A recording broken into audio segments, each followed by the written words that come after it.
제도권 주식 분석입니다. 자, 다음 주에 중요한 내용들이 진짜 많습니다. 제가 현실적으로 도움이 되는 키워드만 뽑아서 여러분들한테 강한 키워드로 좀 확신을 드려보도록 하겠습니다. 두 가지 트랙으로 나갈 거니까요. 여러분들 원하시는 대로 하시면 될 것 같습니다. 자, 다음 주에 중요한 일정들이 이렇게 많이 있는데 제가 키워드만 뽑아놨습니다. 화요일, 수요일, 목요일부터 중요한 지표들이 줄줄줄 나올 거고요. 자, 미국 대선 후보 TV 토론 있습니다. 자, 보유세에 대한 이슈가 있었죠. 미실현 손익에 대한 어떤 과세를 바탕으로 해리스와 그다음에 트럼프가 붙을 가능성이 큰데 어찌됐든 잘 될 것 같다라는 생각이긴 한데 이거는 증시에도 강한 영향을 끼칠 수 있겠다라는 그런 이벤트고요. 진짜 중요한 이벤트들은 11일, 12일 날 나옵니다. 자, 대망의 CPI가 11일 날 발표가 됩니다. 그리고 12일 날은 유럽의 금리 결정이 있고요. 그리고 최근에 가장 큰 화두가 되고 있는 미국의 고용지표 실업수단 청구 건수가 사실상 금리 인하를 앞두고 금리 인하 폭을 결정하는 데 있어서 엄청나게 중요한 역할을 할 거다 보니까 제가 요건 따로 또 특집으로 마련했습니다. 생산자 물가지수도 마찬가지입니다. 생산자 물가지수 다음에 소비자 물가지수가 나올 텐데 생산자 물가지수도 결과적으로 도매 가격이 올라가면 소매 가격도 올라갈 수밖에 없는 그런 측면에서 약간 선행지표 역할을 한단 말이죠. 근데 이런 지표들이 줄줄이 나오게 되어 있습니다. 자, 그리고 대망의 9월 19일에는 일본의 금리 결정 그리고 FOMC의 금리 결정이 이루어지기 때문에 다음 주에는 아주 중요한 지표들이 많다라고 보시면 됩니다. 자, 금리 이야기를 해볼게요. 미국이 현재 5.5%, 그 다음에 유럽이 4.25%입니다. 자, 유럽은 되게 중요한 포인트 중에 하나가 아이고 이거 뒤에 걸 가져왔구나.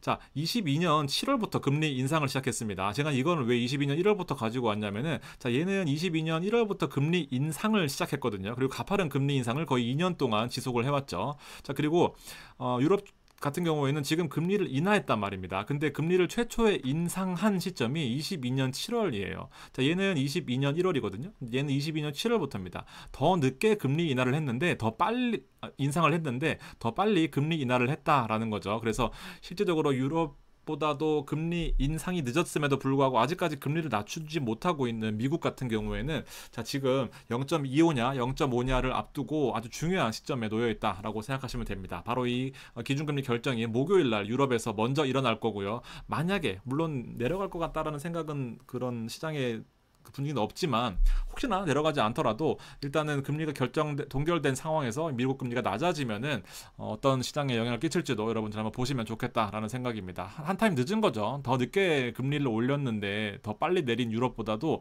한 타임 늦은 미국의 금리 인하 결정이 있을 예정입니다. 자, 24년 9월 18일이고요. 거꾸로 보는 겁니다. 그럼 9월 18일 그리고 9월 19일 양일간에 걸쳐서 보통 FOMC라는 이제 기준 금리 결정 기구를 통해서 금리 결정을 하게 되는데 이틀간 열리긴 하지만 둘째 날에 이루어집니다. 그래서 우리나라 시간으로 둘째 날 03시, 03시 반, 이때쯤 돼서 금리 결정이 나오고 30분에서 1시간 있다가 파월 연준 의장이 직접 나와서 현재 상황에 대해서 설명을 하고 금리 인하를 할 것이다라는 배경, 금리 인하를 앞으로 어떻게 할 것이다라는 배경 설명을 합니다. 자, 더 중요한 거는 앞으로 금리를 계속해서 내릴 수 있을 것이냐 아니면 이번에 금리 인하 0.25 일회성으로 금리 인하를 한 다음에 앞으로는 금리 인하를 생각하지 않고 있다 이렇게 돼버리면 엄청나게 시장에 큰 쇼크가 올 것이다라는 생각입니다. 자, CME 그룹 우리나라 말고 미국의 선물 거래소입니다. 선물 거래소는 실질적으로 이 미국 금리 결정에 대해서 타겟 레이트를 제공을 하고 있어요. 현재 5.5% 금리에서 5에서 5.25, 그 다음에 5% 금리 낮출 가능성, 5.25로 낮출 가능성은 70%고요. 5%까지 0.5% 낮출 가능성은 30%입니다. 즉 100%를 예상하고 있는 거예요. 왜 이 CME 그룹의 페드워치라는 이 금리 결정에 대한 예상하는 기구가 왜 유명해졌냐면 결국 이 선물 지수라는 것이 여기에 들어가 있는 통화 선물 참여자들이 실제로 예측을 한 거거든요. 그러니까 돈을 내고 건 사람들이 아무래도 투표를 하다 보니까 좀 신뢰도가 높지 않냐라고 해서 이게 되게 유명해졌던 이제 그런 일화를 좀 말씀드리고 싶습니다. 그러면 얘는 어쨌든 100% 금리 인하를 하면서 시장에 금리 인하는 예고가 사실상 되어 있다라는 상황입니다. 자, 그럼에도 불구하고 지난 시장을 보면 자, 이거 먼저 보여드릴게요. 자, 나스닥은 제가 방송을 했었을 때만 해도 이 정도 빠졌었는데 3% 빠졌습니다. 마이너스 3%. 그 다음에 S&P 같은 경우에도 마이너스 1.97 빠졌고요. 니케이 여기 있는데요. 5% 빠졌습니다. 한국 시장 안 봐도 월요일날 비디오입니다. 폭락할 거예요. 자, 크루드 오일 같은 경우도 1.43 빠졌습니다. 유로 빠졌고요. 달러만 약간 오르는 모습 보였지만 전반적으로 채권이 많이 오르는 모습을 보였어요. 주요 지수들은 폭망한 그런 상태를 좀 보여주고 있는데 오늘 시장에서 얘기한 것들은 이제 고용 아니 저기 뭐야 경기 침체 우려가 이렇게 있다라는 내용입니다. 솔직히 제가 느끼기에는 이제 미국의 경기 침체 우려가 얼마나 큰지 사실 잘 모르겠어요. 왜냐하면 이런 사람들은 결과적으로 실제로 특파원이나 미국의 현지에서 뭐 하지 않는 이상 결과적으로 이 기사를 퍼 날르면서 좀 자극적으로 기사를 써야 될 거 아닙니까? 그래서 사실상 좀 검증을 해보고 싶었습니다. 그래서 이 파이낸셜 타임즈에서 제가 뭐 재밌는 기사를 하나 가지고 왔습니다. 실제로 경기 침체에 대비해야 되는 이제 준비해야 되는 이유를 이렇게 했는데, 자 보시면 여기 쭉 내용을 제가 영문 그대로 가지고 오고 나 번역까지 해놨습니다. 자 여기서 중요한 내용들이 있는데요. 결론부터 먼저 말씀드리면 부동산과 그리고 주택 그리고 상업용 얘기를 할 거고요. 그 다음에 금리 얘기를 할 겁니다. 그리고 앞으로 금리를 얼마나 낮출 거냐는 거에 대해서 얘네들이 실제로 예측하고 좀 대응 방안을 좀 마련을 해줬습니다. 근데 얘네들은 우리나라는 사실 퍼나르기 바쁘니까 사실 현황을 설명하기 정도에 그칠 수밖에 없는 건데, 얘네들은 어떻게 생각하고 있는지 실제로 보면 이제 미국 경제를 좀 정확하게 예측을 한 거예요.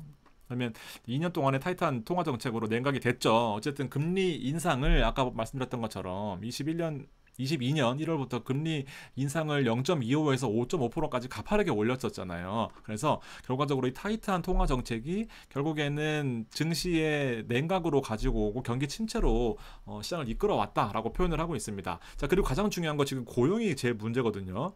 근데 고용에 대해서는 예전에 2022년 초에 금리가 낮았을 때는 실업을 했을 경우에 건너편에 가가지고 그냥 새로운 일자리를 찾으면 된다라는 그런 아주 고용이 풍부한 상황이었는데, 지금은 경기 침체 때문에 일자리가 없다. 옛날에는 실업자는 2개의 일자리가 있었기 때문에 사실 고용에 대해 걱정할 필요가 없었지만 지금은 그렇지 않다라는 겁니다. 뒤에 팩트도 보여드릴게요. 자, 어쨌든 일자리는 이제 구하기가 어려워졌다라는 겁니다. 자, 두 번째는 실제로 파월 연준 의장이 앞으로 금리를 어떻게 할 것인가에 대해서 자 보시면은 이제 2% 정도를 앞으로 12개월 동안 낮출 가능성이 있다라는 겁니다. 중요한 거는 여기죠. 이 해석이 들어가야 돼요. 장기 채권의 수익률은 더 떨어지기가 쉽지 않다라는 겁니다. 실제적으로 많이 디스카운트 돼 있다라는 내용입니다. 현재 레벨은 실제로 장기 채권들의 수익률은 더 떨어지기는 쉽지 않다라는 겁니다. 저도 개인적으로 채권 투자를 많이 권유를 하고 있죠. 왜냐하면 금리가 떨어지면 직접적으로 채권 가격의 상승을 유발하기 때문에, 그리고 경기 침체가 오면 여러분들 주식보다도 채권이 더 안전하다라는 것을 알고 계시기 때문에 이 두 가지 측면에서 채권이 유망하다라고 말씀드렸고, 실제로 가격도 많이 올라와 있습니다. 근데 더 떨어지기는 쉽지 않다라고 진단을 하고 있는데 단서는 있어요. 자, 만약에 경기 침체가 아니면 입니다. 경기 침체면은 더 떨어진다라는 거죠. 그래서 이 부분들에 대해서는 여러분들 경기 침체가 올 가능성이 크다라고 판단하시면 채권 가격이 더 갈 수 있다라는 거고, 아니면은 나는 경기 침체까지는 아니고 금리가 떨어지면 실질적으로 뭐 경기가 좀 활성화되지 않겠냐라는 생각을 하신다면 채권을 더 이상 이제 익절하고 마시는 건데, 커피 한 잔 먹었습니다. 이 부분들은 뭐 좀 시장을 지켜봐야 되겠죠. 사실 이거는 너무 큰 이벤트이기 때문에 제가 섣불리 예측하기가 좀 쉽지 않습니다. 근데 물론 우리는 약간의 수익을 벌어놓은 게 있기 때문에 뭐 조금 판단하기는 그나마 수월하겠지만, 워낙 큰 이벤트라서 사실 좀 지켜봐야 될 것 같습니다. 자, 그리고 하나 더 있습니다. 주택 소유자들의 평균 모기지 금리에서 저금리 부분들이 상환이 되고 먼저 만기가 돌아오겠죠. 그러면 이제 고금리로 대체될 가능성이 있어서 확실히 금리 부분이 올라가면서 주택 착공이나 뭐 이런 스트레스를 받는 부분에 있어서 아무래도 부동산이 좀 약할 가능성이 있다라는 겁니다. 그리고 마지막으로 결론적으로 30% 가까운 하락을 어떻게 예상했냐면은, 자, 이런 경기 침체 시나리오에서 우리는 S&P 500의 앞으로의 그 수익과 어닝 레이쇼 있잖아요. 주가 수익 비율이라고 표현하는 이 주가 수익 비율이 21배에서 16배로 떨어질 것이다 라는 그런 가정을 했습니다. 자, 그리고 수익에 대한 추정치도 감소할 것이다. 얼마나? 10% 정도 현재 레벨에서 감소한다라고 써놨습니다. 자, 이렇게 써놓으면 잘 내용이 이해가 안 되니까 제가 주가를 이렇게 보면은 보통 주가를 계산할 때 퍼에다가 EPS, 그러니까 몇 배인지를 넣고 그다음에 주당 순이익을 구해서 얘네들이 곱하면 주가거든요. 가령 이렇습니다. 여기는 21배라고 적어놨으니까 21배를 그다음에 EPS 주당 순이익을 1,000원을 번다라고 치면은 주가는 21,000원이 되는 거예요. 이런 논리로 주가가 결정이 돼서, 그래서 퍼가 몇 배인지, 만약에 퍼가 50배면 여기다 곱하기 50을 하는 거겠죠. 그럼 주가가 5만 원이 되는 거죠. 그러면은 많이 고평가돼 있다라고 표현을 하는 겁니다. 근데 여기 보시면은 퍼가 16배로 떨어질 것이고, 16배. EPS는 10%가 깎인다고 했잖아요. 그럼 가령 1,000원이다 그러면은 이제 900원이 되는 거죠. 그러면 14,400원입니다. 이 두 개를 해보면 30%가 하락인 거예요. 생각보다 주가 하락폭에 대해서 이렇게 아주 미국의 경제 일간지에서, 경제 주간지에서 이렇게 표현하기가 쉽지 않을 텐데 30% 정도의 주가를 뭐 좀 하락을 예상하고 있다라는 그런 수준으로 써놓은 것 같습니다. 아무튼 시장은 생각보다 좋지 않은 분위기가 맞구나라는 것을 제가 한번 검증을 해봤습니다. 자, 두 가지 얘기를 했었죠. 고용지표와 그다음에 채권 금리 얘기했었습니다. 그리고 부동산 얘기했었고요. 자, 실업수당 청구 건수를 보면 실질적으로 보세요. 뭐 엄청나게 사실 의미를 부여하기 조금 어렵지만 하락하고 있다가 다시 상승하는 모습을 보여주고 있는 거죠. 자, 실업수당 청구 건수는 주간 단위로 발표가 되고 실업을 했을 경우에 이제 실업보험으로 인해서 우리는 실업했으니까 돈을 주세요 하면서 청구하는 거니까 많으면 좋지 않은 겁니다. 근데 점차 늘어나고 있다라는 부분. 자, 실제로 7월 달에 여기 7월 달쯤에 금리 인하를 하지 못했기 때문에, 타이밍을 놓쳤기 때문에 이 부분들이 경기 침체 우려가 계속 나오고 있는 겁니다. 그건 뭐 좀 모르겠어요. 일단 그렇게 되는 거고, 실업률 같은 경우에 좀 더 눈에 띕니다. 자, 실업률 보시게 되면은 자, 7월까지 이렇게 쭉 올라가는 여기 24년 1월부터 보면은 실질적으로 계속해서 올라가고 있는 모습 보여주고 있습니다. 그래서 3%대 실업률이 아니라 지금 4.2까지 거의 1년 내에 최고치로, 실업률은 뭐 키워드 따로 설명 안 드려도 되겠죠. 이렇게 올라간다라는 것에 있어서 자, 경기 침체 우려가 있으니까 이 부분을 반드시 타개를 해야 되지 않겠냐라는 건데, 그게 타개가 쉬우면 뭐 벌써 경기도 살리고 금리도 내리고 다 했겠죠. 이런 부분이 아마 쉽지는 않을 겁니다. 더군다나 미국인데요. 우리나라도 못하는데 미국 더 큰 나라에서 이게 잘 저대로 될 리가 없다라고 생각을 하고는 있습니다. 그리고 채권 이야기 했었죠. 채권 이야기 같은 경우에도 저 부동산 이야기 했었는데, 채권과 부동산 이야기. 자, 채권 가격은 계속해서 상승하고 있었습니다. 6개월 전에 제가 이제 항상 TLT, 그 다음에 2621 엔화를 바탕으로 미국 채권 투자할 때, 이때 힘든 시기가 있었지만 결과적으로는 다시 반등해서 거의 고점 부근을 형성하고 있는 상황인데, 아까 뭐라 그랬습니까? 채권 가격은 이미 시장에 많이 반영되어 있고 경기 침체가 아니라고 하면 더 떨어질 가능성은 낮다라고 했습니다. 그러면서 부동산에 대해서도 실질적으로 이제 고금리로 대환될 가능성이 크기 때문에 주택 착공 건수도 떨어져 있고, 그다음에 실제로 상업용 부동산은 최근에 뉴스 보시면 아시겠지만 미국의 상업용 부동산은 되게 안 좋다라고 뉴스가 나오고 있습니다. 실제로 볼까요? 뱅가드 리얼 리스테이트 인덱스 ETF라고 해서 VNQ라는 미국의 대표적인 리츠 ETF 있습니다. 미국의 시가총액 1위인 리츠 상품이에요. 6개월 동안 10%나 올랐습니다. 우리가 알기에 리츠 상품은 생각보다 많은 변동성을 가지지 않고 수반하지 않고 안정적인 배당을 바탕으로 투자하는 대표적인 안전자산인데, 자, 지난 6개월 동안 상업용 부동산 망한다 하면서 여러 가지 뭐 데이터 센터 망한다 했지만 6개월 동안 놓고 보면 10% 가까운 상승을 했습니다. 여기다 배당도 한 3% 되거든요. 이렇게 많이 오르고 있는 모습 보여주고 있고, 채권 같은 경우에도 경기 침체 우려가 실질적으로 눈에 띄죠. 이렇게 조금은 우려되는 상황이다 보니까 조금 더 보유해도 된다라는 그런 의견을 조심스럽게 좀 드리고 싶습니다. 그리고 여러분들이 좋아하시는 리얼티 인컴 같은 경우에 미국에서 상업용 부동산을 모아놓은 ETF, 여러분들 자, 벌써 보시면은 6개월 동안 20%나 올랐습니다. 진짜 많이 올랐죠. 제가 리츠 노래 부르는 이유가 바로 이런 근거들이 있기 때문이에요. 아무리 얘는 상업용 부동산만 모아놓은 거거든요. 상업용 부동산의 그 배당을 보통은 이제 분기, 년 이렇게 주는데, 얘는 월 배당 형태로 지급되기 때문에 되게 인기가 많은 리츠 상품 중에 하나입니다. 20%나 올랐어요. 우리나라 코덱스 타이거 많이 오를 가능성이 있어 보이죠, 여러분들. 자, 그리고 리얼티 인컴을 좀 더 자세히 들여다보면 실제적으로 거의 고점 52주 최고가 근처에 와 있는 모습인데, 우리나라 증시에 리츠는 아직 덜 올라 있는 거. 그리고 배당도 일드 보면 5.06을 지급한다라고 되어 있습니다. 그리고 숏 인터레스트 같은 경우 1.86인데요. 우리나라로 치면 공매도에 대한 이자율이라고 보시면 됩니다. 대차 차입 이자율이라고 보시면 돼요. 그러니까 시장이 얘를 만약에 숏 매도를, 그러니까 공매도를 치고 싶으면 이 금리가 막 올라가요. 그러니까 많이 올라가면 안 좋은 건데 거의 바닥권에 와 있습니다. 그러니까 되게 좋다라는 의미입니다. 그래서 여러 가지 지표들은 아까 그 기사의 해석과는 조금은 다른 모습을 좀 보여주고 있다라는 겁니다. 그래서 이런 내용을 좀 써놨으니까 여러분들 시장을 공포스럽게 볼 수는 있겠지만 조금 더 안정적으로 볼 필요도 있다라는 겁니다. 여기서 보시면 이제 리얼티 인컴에 대한 기사들인데요.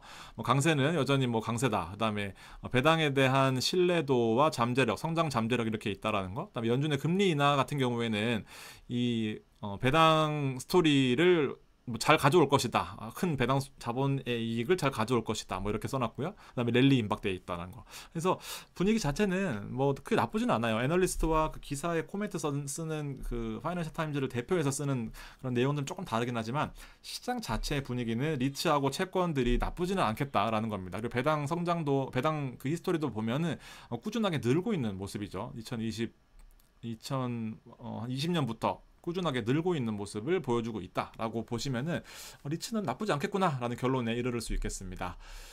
자, 그 실제로 시장을 예측하는 거 저 같은 피레미는 당연히 힘들고요. 그다음에 애널리스트도 불가능하고요. 그다음에 뭐 전문가들 있잖아요. 뭐 유명하신 분들 당연히 못합니다. 절대 불가능이에요.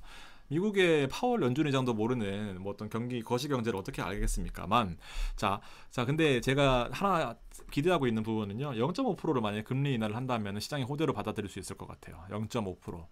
그게 무슨 말이냐? 0.25를 낮추게 된다라고 한다면 그 다음 0.25까지도 기다려야 되는 거죠. 그래서 반등은 한 번은 올 텐데 이 반등이 이번에 오느냐 다음에 오느냐입니다. 그래서 코스피가 무너진 상황에서 기술적으로 반등은 당연히 이제 올 거다라는 생각을 하고는 있습니다. 그래서 두 가지 선택을 좀 드릴 거예요. 자, 불확실한 기술적 반등. 언제 오를지 모르지만 뭐 언젠가는 오겠다.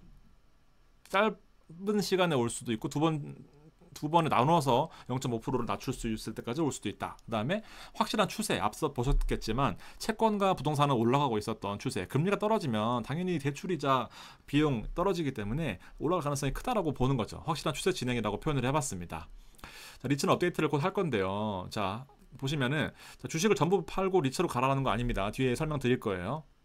자, 결과적으로 배당 포트폴리오 담자는 건데 앞서 보셨던 미국의 부동산과의 대비보다는 한국 부동산이 당연히 시차가 느릴 수밖에 없어요. 미국 금리를 먼저 인하를 해야 한국 금리 낮출 거 아닙니까? 그러니까 자, 이 부분들에 대해서는 좀 시차가 있겠지만 이렇게 시장이 폭락하는데도 불구하고 다시 올라와서 이렇게 버텨주고 있다는 것은 연 6.5%의 배당이 결코 무시될 수 없는 아주 좋은 안정적인 모습이다라고 표현은 됩니다. 그러니까 시장이 불안하긴 하죠. 근데 리츠를 들고 있으면요, 이런 하락폭이 만약에 왔다 그러면 더 사면 되는 거예요. 되게 심플합니다. 그러면서 6.5%는 보장되는 수익률인 거죠. 왜냐하면 다시 올라오고 내려오고 금리가 떨어지고 뭐 다시 올라가더라도 또 떨어지고 하면은 이렇게 될 겁니다. 이렇게 보시는 게 리츠고요. 두 번째, 주식입니다. 어쨌든 제가 아무리 배당주를 또 이렇게 선회한다 하더라도 주식을 안 할 수는 없어요. 이렇게 시장에 기회를 줄 때는 주식을 해야 됩니다. 자, 그러면 어떤 식으로 접근하냐 하면, 자, 보세요. 시장은 실제로 8월 코스피예요. 8월 한 19일, 8월 한 19일 정도부터 물려 있습니다. 왜냐하면 여기서부터 외국인이 샀을 텐데 외국인이 산 종목들 중에서 주가가 폭락했잖아요. 그럼 요때에서 샀던 외국인 수급 중에서 뭐가 처음 물려 있냐라는 겁니다. 자, 8월 19일부터 9월 6일까지 외국인이 순매수한 종목 중에서 LG엔솔은 지금 바닥에서 좀 올라오고 있는 국면을 보이고 있죠. 삼성 뭐 이렇게 있습니다. 그래서 이렇게 쭉 보면은 덜 올라와 있는 종목을 이렇게 한눈에 살펴보면 보세요. LG엔솔 많이 올라왔습니다. 실제로 이때 외국인들이 산 종목 중에서 대부분 다 올라왔어요. 그 다음에 삼바도 많이 올라왔고요. 100만원 찍었죠. 그 다음에 신한지주도 마찬가지로 뭐 나쁘지 않습니다. 시장 빠진 거에 대비해서. LG전자도 많이 올라왔죠. 자, 빠진 게 요거 3개입니다. 하나오션까지. 하나오션은 참 아쉬워요. 왜냐면 이 31,000원에 우리 들어갔잖아요. 35,000원대 안 팔고 있다가 지금 다시 31,000원 왔습니다. 짜증나요. 하여튼 이렇게 여러분들 매도 의견을 못 드렸는데 다시 빠졌습니다. 좀 아쉽긴 하지만 그래도 또 저력은 또 확인할 수 있었습니다. 여기 지지선에서 다시 한번 보고요. 유한양은 또 많이 올랐다가 빠졌고요. 자, 이거 보세요. LS 일렉트릭, 그다음에 현대 일렉트릭, HD, 한국조선해양 세 가지가 8월 19일부터 얘는 약간 약하죠. 근데 얘는 상대적으로 둘이 같은 종목이라고 봤을 때 배전반 만드는 거, 전력 수급에 있어서 배전반 만드는 회사들인데 LS 일렉트릭은 하락폭이 좀 더 커 보이죠. 이렇게 보시면은. 그래서 주요 지지선에도 모여 있고, 외국인이 산 종목 중에서 물려 있는 종목이 바로 이 LS 일렉트릭과 현대 일렉트릭이구나라고 보시면 될 것 같습니다. 낙폭과대로 접근하는 거고요. 실제로 보면 차트도 되게 괜찮죠. 120선에서 버텨줬어야 되는데 못 버텼어요. 그러면서 200선까지 밀려있는 그런 모습입니다. 그래서 낙폭과대에서 이렇게 수급적인 측면에서 메리트가 있는데 외국인 분들이 처음 물려있는 종목들 이렇게 보시면 될 것 같습니다. 실제로 뭐 작아서 안 보이시겠지만 외국인 여기 있거든요. 빨간색으로 보시면 됩니다. 사자마자부터 물리기 시작해서 실질적으로 많이 물려 있습니다. 느낌 오시죠? 그래서 주식을 하실 분들은요, 이렇게 주식을 접근하면 또 좋지 않겠나 생각이 듭니다. 자, 두 가지로 설명을 좀 드렸습니다. 하나는 리츠, 그다음 하나는 채권 쪽으로 안전하게 가는 거, 그다음에 타미당도 마찬가지입니다. 좋은 방향인 것 같고, 내가 주식을 좀 하고 싶다, 새롭게 들어가시고 싶다 하시는 분들은 저런 종목들이 좀 그래도 신뢰가 높다라고 판단할 수 있겠습니다. 그렇게 보시고요. 또 다음들은 또 내용이 있으면 찾아오도록 하겠습니다. 고맙습니다.